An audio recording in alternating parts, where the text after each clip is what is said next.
In 1993, Mutant League Football released on the Sega Genesis to pretty immediate success. The game was designed on the same engine EA used for John Madden Football 93. It featured over-the-top violence, monsters, mutants, and tons of hazards on the field. Mutant League Football grew in popularity to the point that it warranted a spin-off title, Mutant League Hockey, and even an animated TV series that ran for 40 episodes. In 2013, Michael Mendheim, the designer of the original Mutant League Football, started a Kickstarter campaign to develop a spiritual successor to the original. This culminated in 2017's Mutant Football League, which was received fairly well by fans of the original title. Now we have the sequel, Mutant Football League 2. The game was released into early access in May of 2024. Now with the full release, is this the next great arcade football title, or should we drop it into one of the lava pits like in Return to the King? Let's find out as we take a look at Mutant Football League 2. Sports Gamers Online is the #1 source for the sports gamer.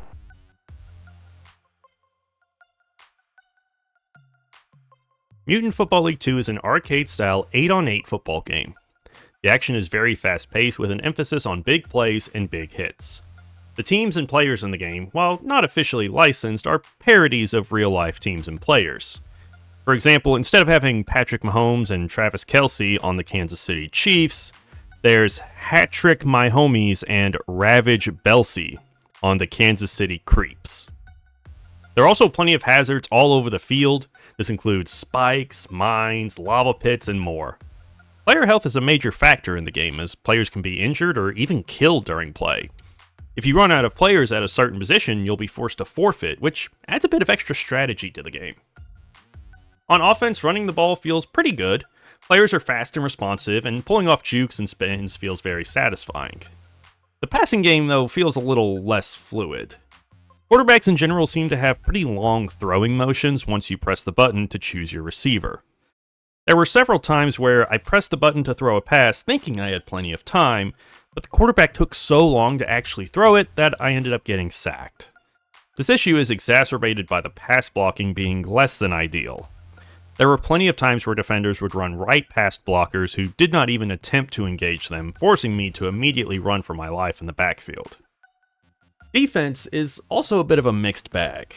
Pass coverage performed pretty well during my time with the game. There was a good mix of man, zone, and mixed coverages, which I always appreciate. My main issue with defense was the tackling system. In Mutant Football League 2, to tackle someone, you run up to them and press either the A button on Xbox to perform a standard tackle, or X to perform a dive tackle. Sometimes when you press these buttons, you'll get an animation where you pick up the ball carrier and slam them to the ground. Other times, though, your player will just attempt to kind of body check the ball carrier, most often resulting in you just bouncing off of them.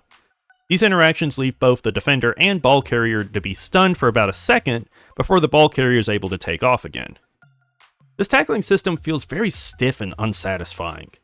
This is especially true if you have some lower rated defenders on your team. There was one point where all of my good defenders had been killed, so every time the offense ran the ball, my entire team would just bounce off the ball carrier as he ran it 80 yards for a touchdown. I understand these players weren't highly rated, and that's probably why they weren't able to make a tackle, but I feel like this needs to be tuned a bit just so I don't get to the point where at the end of every game, there's literally no way for me to even get a tackle. Kicking in the game uses the classic 3-button press system that many other football games have used. There were a few times, though, where I would get my final button press within the good accuracy region, and my kick would still sail off to the right. I also noticed that it's very easy to block kicks in this game. Just pull a player over to the left of the line of scrimmage, and use your speed burst to get in front of the holder and press jump to block it. The strategy worked a good 40% of the time, I would say. A big part of Mutant Football League 2's gameplay are the dirty tricks. These are special plays you can use once per game that each have unique effects. Flame On sets the ball carrier on fire for a few seconds, making him impossible to tackle. Greased Ball covers the ball in axle grease, causing tons of fumbles. My favorite one is the Murder Ball. When the quarterback throws the ball, all defenders in the path of the pass are instantly killed. I tried to use it when my opponent was close to being forced to forfeit due to not having enough players at a certain position. When I had it used against me on defense, I found myself frantically switching players to try and move them out of the way of the pass. Some of these dirty tricks don't work so well, though. The one that irritates me the most is the bribe ref one. This is a global trick that every team has access to every game. It doesn't work like the others though, where the effect plays out on the very next play. When you bribe the ref, they wait until the other team scores to call a penalty that cancels out the touchdown. Now this wouldn't be too bad if this happened just once. However, the bribed ref will continue to call penalties on you every time you score. The only way to get rid of him is to use the ref attack play to kill him. A new ref will arrive who will give you another 15-yard penalty for killing his buddy. So now I've missed out on my touchdown and have back-to-back penalties, which basically kills my drive.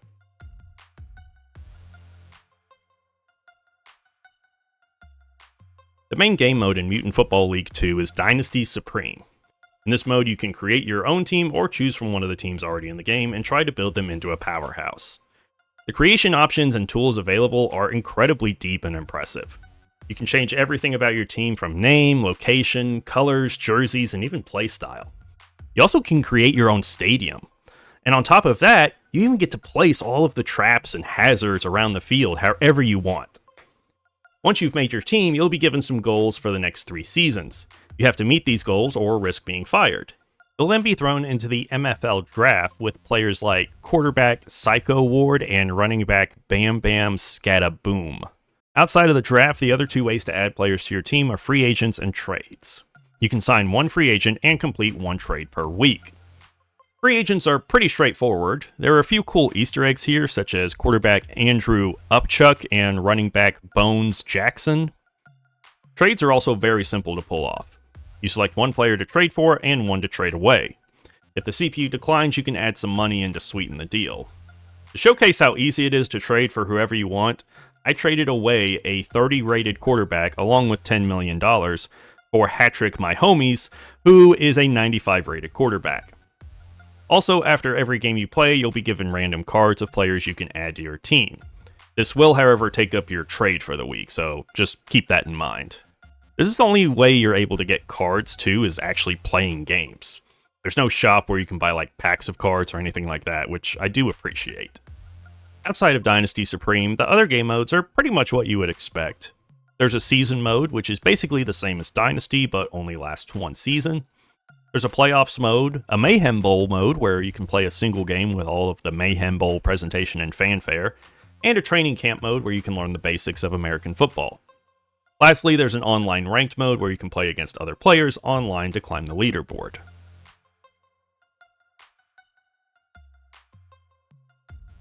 Mutant Football League 2's visuals are very well done. From the mutants to the robots, all the character models look really impressive. I love the designs of the different stadiums too, as well as all the hazards on the field. A key selling point for this game is the return of legendary announcer Tim Kitzrow for the commentary. Kitzrow is known for his work in games like NBA Jam, NFL Blitz, MLB Slugfest, and many more. As always, he does a good job here of delivering both the play-by-play and color commentary. However, it feels like there wasn't enough there for him to deliver. The voice lines in Mutant Football League 2 are some of the most repetitive I have ever heard. I'll hear the exact same lines over and over throughout a single game. I mean, there's one line that it feels like plays on almost every single kickoff. The kicker. Oh, I can't wait to hear it. What's the kicker, man? The guy in the field. Oh, I thought you were going to tell me a story like, here's the kicker. When I turned on the light, it wasn't a frog in my bed, it was a chip wearing a wig. Kicker. Oh, I can't wait to hear this. What's the kicker, man? The guy in the field. Oh, I thought you were going to tell me a story like, here's the kicker. When I turned on the light, it wasn't a frog in my bed, it was a chip wearing a wig. Performance-wise, the game ran well for me. I reviewed this game on an Xbox Series S. During my time with the game, I did not experience any crashes or freezes. I did run into a couple of bugs here and there. The main one was in a game where midway through, the game would no longer allow me to sub in my starting quarterback. He wasn't injured or dead or anything, he subbed in on the substitution screen. However, when I actually went to go do a play, the game kept trotting out some 50-rated backup for some reason. Overall, the presentation in Mutant Football League 2 is carried by its over-the-top visuals and style. However, some issues with bugs and commentary keep it from reaching its full potential.